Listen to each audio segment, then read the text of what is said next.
Ration బియ్యం మాయం కేసులో నిందితులను కస్టడీకి ఇవ్వాలని జిల్లా కోర్టులో పోలీసులు పిటిషన్ దాఖలు చేశారు. పేర్ని నాని భార్య జయసుధ గోడౌన్లో పీడీఎస్ రైస్ మిస్సింగ్ పై కేసులో A2గా మానస్తేజ, A3గా civil supply assistant manager Kotireddy, A4గా లారీ డ్రైవర్ మంగారావు, A5గా రైస్ మిల్లర్ బాలాంజనేయులున్నారు. ఈ నలుగురిని 5 రోజులు కస్టడీకి ఇవ్వాలని పిటిషన్ వేశారు పోలీసులు. దీనిపై కోర్టు రేపు విచారణ చేయనుంది. ఇక ఇప్పటికే ఈ కేసులో A1గా ఉన్న పేర్ని నాని భార్య జయసుధను విచారించారు పోలీసులు.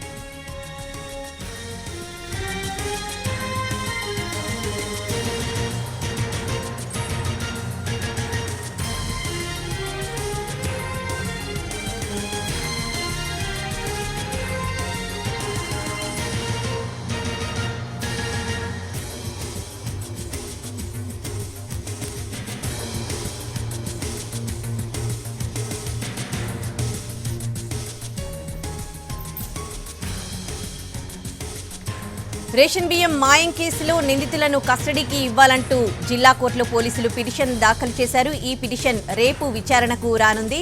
అలాగే ఈ కేసులో A1గా ఉన్న పేర్ని నాని భార్య జయసుధను ఇప్పటికే పోలీసులు విచారించారు. ఇక దీనికి సంబంధించి పూర్తి డీటెయిల్స్ మా ప్రతినిధి శ్రీకాంత్ అందిస్తారు.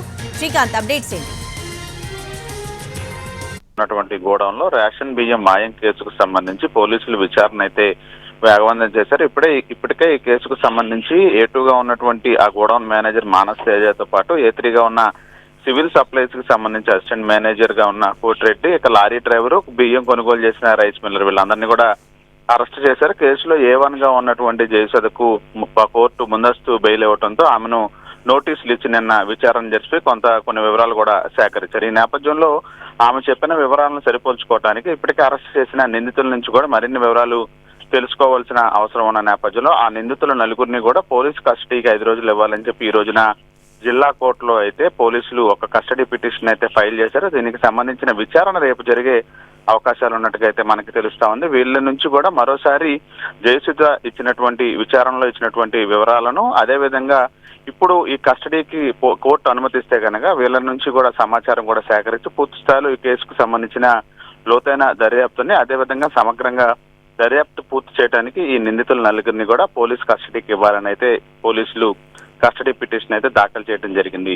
ఈ నేపథ్యంలో దీనికి సంబంధించి విచారణ జరిగిన తర్వాత వాళ్ళని కస్టడీకి ఇస్తే కనుక పూర్తి స్థాయిలో కేసుకు సంబంధించి వివరాలను కూడా పోలీసులు వీళ్ళ నలుగురి నుంచి కూడా సేకరించాలనే ఆలోచనలో ఉన్నట్టుగా అయితే మనకు తెలుస్తా ఉంది.